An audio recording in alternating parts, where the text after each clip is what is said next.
You've got a pretty punchy call. I know it's a kind of, it's an out-of-the-money call on the FTSE 100. You've got it potentially, well, you're talking about potentially it going to 10,000. So let's just talk about what European markets could do in an environment of slowing growth, because the FTSE 100 is a global market. So I'm kind of wondering what your thinking is on the global economy right now. So, I mean, there are two parts here. You go back to the start of the year, and investors were in panic territory. We wrote reports called Don't Panic. We wrote 3 of them. Right. Depressed equity sentiment and depressed economic data. Those signals historically have said you get very strong returns going forward.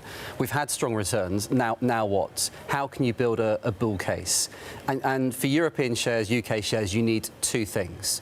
You need low or modest dividend growth. We said sort of 3% or so in the UK, Yep. 4-5 in Europe, Yep. which is even lower than global nominal growth is expected to be. So that's companies doing a bad job with the global economy in a sort of low growth mode.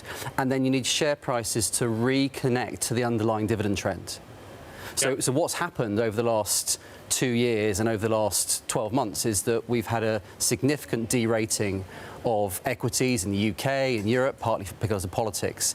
If we see reduced risk coming through, reduced concerns over the global economy, if less people are concerned about the end of the cycle, we get a re-rating, a reconnection, and that's where the big upside risk is in the market.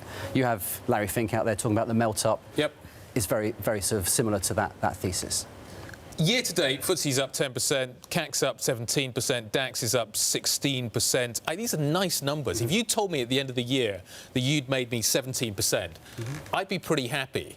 Is the risk actually that it's going to be tougher to make gains from here for the rest of this year? By the sounds of things, you're not entirely convinced that it is. So what kind of numbers could we be posting this year? Well, you know, it's likely to be tougher, but how much participation has there been? You look at the flows, and we're looking at sort of record net outflows from the UK and Europe in terms of equities. A lot of that's coming from international investors, a lot of that's coming from US investors steering clear or pulling out of European shares. But globally as well, we haven't seen investor participation. So, what we require from here is we require to see confirmation that the global economy is extending, not ending. So, the yield curve concerns and other concerns that we had at the start of the year, or the market had, they need to recede somewhat, and then you can see the markets of heading hard. We've still got some upside to our European targets, which we had back in December, so we've been expecting to see a strong rally. It's come through very quickly. There's reason that we might have a bit of a pause at some point, but we still see generous upside as we go through the next 12 to 18 months.